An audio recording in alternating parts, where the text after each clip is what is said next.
In the last chapter, we spent some time talking about offset. This is where we take an existing line and we create a copy of that line, a known distance away from the original. It creates a parallel line. Offset's best friend in editing is going to be fillet. So if you haven't already, please open the project and you can follow along. This one should be really simple. Let's go ahead and jump into the screen.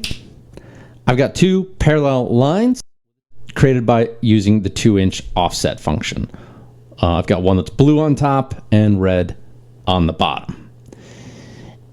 Since these lines are 2 inches apart all the way along, and we can check that by going into distance, parallel, select one, then the other, it says 2 inches, 2 inches, 2 inches, all along those lines.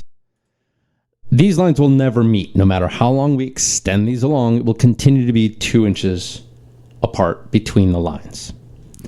Now, just above the offset button, we have fillet.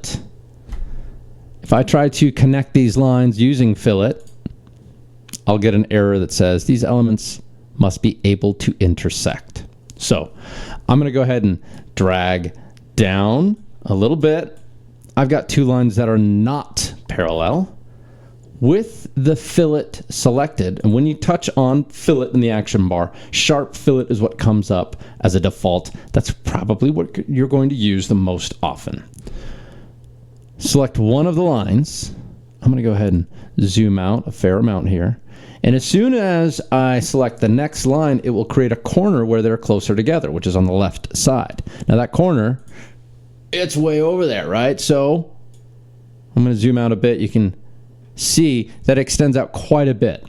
It's really rare you're going to have that sharp of a corner in a construction countertop project. In most cases, the software will limit your ability to do some of this as of fall of 2023. Okay. Here's another example. These lines are not parallel. I did put a little cross on the end point, or the snap point on the left side. So when we see, I click on one, click on the other, they extend way past those original points until they meet way over here. We talked about parallel lines. Let's talk about perpendicular lines. Perpendicular lines will create a square corner. In some construction projects, you need to create intentionally a perfectly square corner.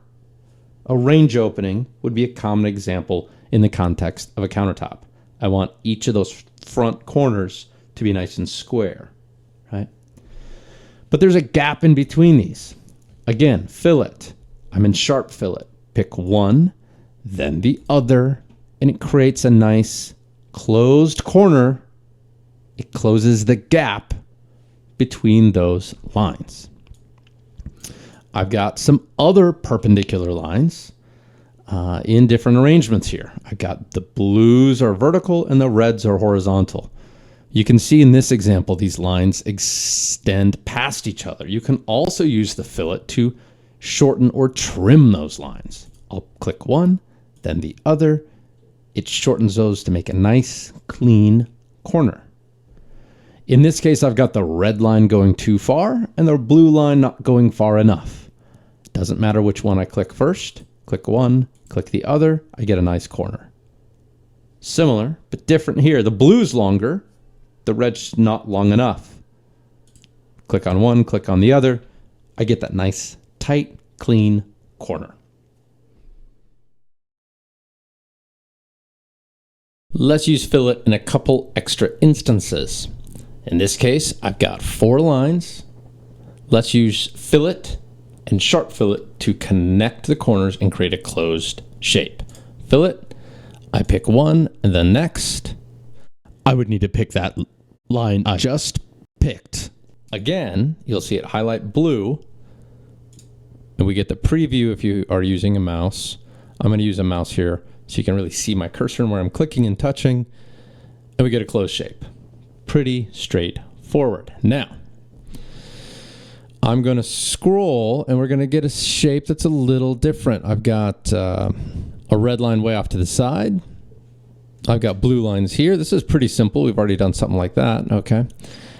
In this case, I want to close this shape and create a long rectangle. However, most of the line is extended out here, and this is what I don't want, way out on the ends.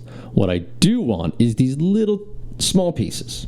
So to make this corner, I find it's easier to zoom in, especially when you're on the touchscreen. Zoom in quite a bit. I pick the side of the line I want to keep on each of the lines, and you'll see it'll give you the preview of what you'll have when you're done. If you're using the touchscreen, press pan lock. That's the corner I want. I'm going to undo to show you what happens if I click the larger side of the line. If I click here and here, I get that corner instead. So where you click on the line does matter. Now, I don't have to click directly on the line because we have our snap points.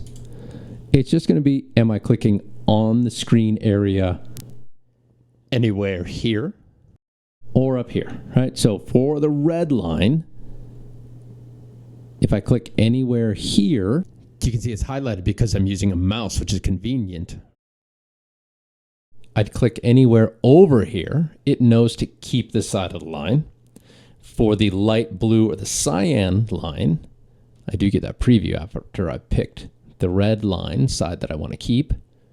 Anywhere down here, we get that little corner. I'll zoom out a bit. Pick our lines and complete our rectangle. So again, just to review, when you have lines that have already crossed over each other, you want to click on the side of the line that you want to keep. The other side will be trimmed off.